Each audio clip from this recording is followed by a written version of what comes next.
संगमनेरमध्ये दोन आमदारांची प्रतिष्ठा पणाला लागलेली आहे. आमदार सत्यजित तांबे आणि आमदार अमोल खताळ हे एकमेकांसमोर शेड्डू ठोकून उभे आहेत.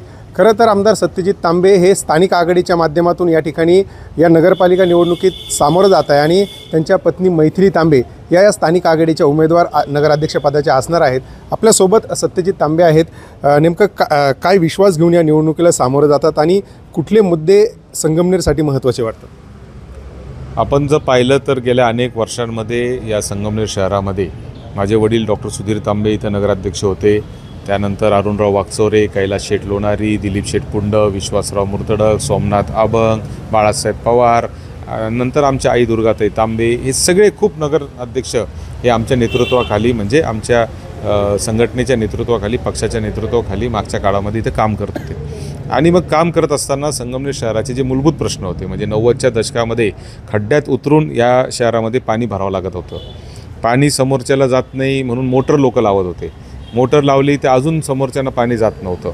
आणि मग खूप अशी अडचणीची परिस्थिती असताना निळवंडे धरणामधून थेट पाईपलाईननी पाणी संगमनेर शहरामध्ये यायला आमदार बाळासाहेब थोरातांच्या नेतृत्वाखाली एक योजना झाली आणि ती योजना आज यशस्वीपणे इथं चालती आहे. आमच्या लोकांना आता पाणी मुबलक मिळतं आहे, स्वच्छ मिळतं आहे आणि महाराष्ट्रात कुठंच नाही असं फक्त 50 ते 70 TDSचं पाणी नगरपालिकेच्या मार्फत फिल्ट्रेशन प्लांटमार्फत मिळतं आहे. हे कुठंच महाराष्ट्रामध्ये शक्य नाही. असं आम्ही अशक्य गोष्ट या ठिकाणी शक्य करून दाखवलेली आहे. आणि म्हणून मागच्या काळामध्ये मूलभूत प्रश्न आमचे संपलेले आहेत. आता जे आहे ते आता नव्या युगाच्या बदलाप्रमाणे नव्या दिशेने आता ज्या पद्धतीची अपेक्षा या तरुण वर्गाची आहे, युवकांची आहे, तशा अपेक्षेचं शहर तयार करण्याच्या दृष्टीने, कारण आव्हानं हे काळानुरूप बदलत असतात. ते आव्हानं जे बदलत्या रूपात आव्हानं जे आहेत त्याच्यानुसार आता आम्हाला काम करायचं आहे. आणि लोकांचा माझ्यावर नक्कीच मला असं वाटतं की विश्वास आहे की या नव्या बदलत्या काळामध्ये जे आव्हानं येतील ते निश्चितपणे मी करू शकतो. आणि नामदार थोरात साहेबांचं मार्गदर्शन हे आमच्या पाठीशी आहे. त्यांच्या मार्गदर्शनाखाली आमची सगळी टीम जी आहे येणाऱ्या काळामध्ये संगमनेरला अधिक वेगाने पुढे घेऊन जाण्याचं काम निश्चितपणाने करेल. मागील अनेक वर्ष थोरात आणि तांबे कुटुंबांनी या ठिकाणी हे खाती आपलं वर्चस्व ठेवलं होतं. मात्र विधानसभेत जी राजकीय गणितं बदलली त्याचा परिणाम कुठे या पालिका निवडणुकीत होईल का? काय वाटतं? असं आहे की विधानसभेच्या निवडणुकीत देखील आम्हाला संगमनेर शहरामध्ये 2,500-3,000 हजार मताचा लीड होता. म्हणजे एवढी अवघड परिस्थिती असताना देखील संगमनेर शहराने थोरात साहेबांना साथ देण्याचं काम केलं होतं. आणि आता तर परिस्थिती बदललेली आहे. आता 1 वर्षाचा काल उलटलेला आहे. 1 वर्षात ज्या मोठ्या वल्गना आणि घोषणा विरोधी पक्षाच्या लोकांनी केल्या होत्या त्या आता काय होतं आहे ते संगमनेरकरांना तुम्ही कधीतरी जाऊन एकदा विचारा. संगमनेरातली जी मागच्या 1 वर्षातली परिस्थिती आहे, इथं ज्या पद्धतीची गुन्हेगारी वाढलेली आहे, इथं ज्या पद्धतीचं आज सामाजिक असमतोल निर्माण झालेला आहे, व्यावसायिकांना व्यापाऱ्यांना ज्या पद्धतीचा त्रास होतो आहे, आणि एका बाजूला हे सगळं होत असताना दुसऱ्या बाजूला सरकारमधले आमदार असताना देखील म्हणजे सत्ताधारी पक्षाचे आमदार असताना देखील कुठलीही ठोस अशी विकास योजना ते आणू शकले नाही. किंबहुना मी किंवा थोरात साहेबांनी ज्या मंजूर केलेल्या योजना होत्या त्याच योजना आजही शहरामध्ये राबवल्या जात आहेत. त्यामुळे 1 वर्षातल्या अनुभवामुळे लोकांच्या लक्षात आलेलं आहे की जे आहे ते सगळे आश्वासनं ते खोटे होते. आणि आताची परिस्थिती अशी आहे की हे येणारं जे व्हिजन आहे पुढच्या 50 वर्षाचं संगमनेर डोळ्यासमोर ठेवून जे काम आम्हाला करावं लागणार आहे ते काम करत असताना लोकांचा आमच्यावर विश्वास आहे की हेच ते काम करू शकतात अशी मला 100% खात्री आहे. या अगोदर तुमच्या मातोश्री इथे नगराध्यक्ष राहिले, आता पुन्हा तुमच्या पत्नीला या ठिकाणी उमेदवारी देण्यात आलेली आहे आणि त्यामुळे कुठेतरी तुमच्यावरती घराणेशाहीचा देखील आरोप होतो. कसं बघताय सगळ्या आरोपांकडे? नाही, घराणेशाहीचा आरोप कोण करते हे नाही माहिती मला. कोण करते घराणेशाहीचा आरोप? सर्वच माध्यमांमध्ये देखील मोठी चर्चा त्या संदर्भात की तांबे कुटुंबे असेल, थोरात कुटुंबे हे केवळ घराणेशाही जोपासण्याचं काम करते संगमनेरामध्ये. संगमनेरात फक्त आमचेच उमेदवार घरातला आहे का?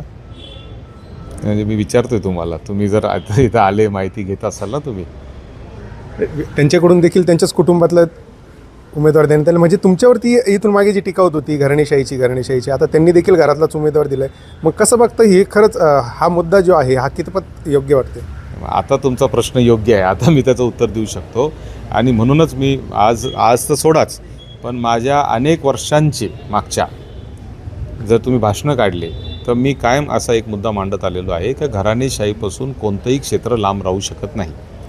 कीर्तनकारांचे मुलं कीर्तनकार होत आहेत, पत्रकारांचे मुलं पत्रकार होत आहेत, संपादकांचे मुलं संपादक होत आहेत, चित्रपट क्षेत्रामध्ये अभिनेत्यांचे मुलं अभिनेते होत आहेत, क्रीडापटूंचे मुलं क्रीडापटू होत आहेत.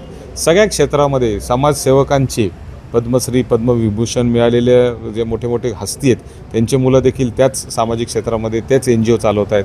म्हणजेच कोणतं क्षेत्र जे आहे ते घराणेशाहीपासून लांब राहिलेलं नाही. आणि म्हणून मला असं वाटतं की माझं तर एक ब्रीदवाक्य आयुष्यामध्ये जे मी कायम सांगत असतो का वारसाने संधी मिळते, कर्तृत्व हे सिद्धच करावं लागतं. कदाचित तुम्हाला संधी मिळेल, तुम्ही घराणेशाहीतले असाल, तुम्ही एखाद्या परिवाराचा तुम्हाला वारसा असेल तर तुम्हाला एक संधी मिळेल, पण तुम्ही जर काम नाही करू शकले, तुम्ही जर डिलिव्हर नाही करू शकले तर लोक तुम्हाला नाही स्वीकारणार. आणि अशा अनेक उदाहरणं आहेत का जे आले परंतु त्यांचे चित्रपट नाही चालले, ते फ्लॉप झाले. अशी अनेक उदाहरणं मागच्या काळामध्ये आहे. आणि म्हणून घराणेशाही ह्यापासून कोणतंही क्षेत्र लांब राहत नाही, ही वस्तुस्थिती आहे. मात्र घराणेशाहीचं बाऊ करून, त्याच्यावर टीका करून, त्याचं घराणेशाही असं मानून, प्रस्थापितांच्या विरुद्ध भाषणं करून आपण निवडणूक जिंकायच्या आणि मग घरातले स्वतःचेच लोक उभे करायचे, म्हणजे ही देखील एक प्रकारे जी आहे ती घराणेशाहीच आहे. आणि असे जे लोक असतात हे जनतेची फसवणूक करतात. आम्ही तर जनतेची फसवणूक करत नाही.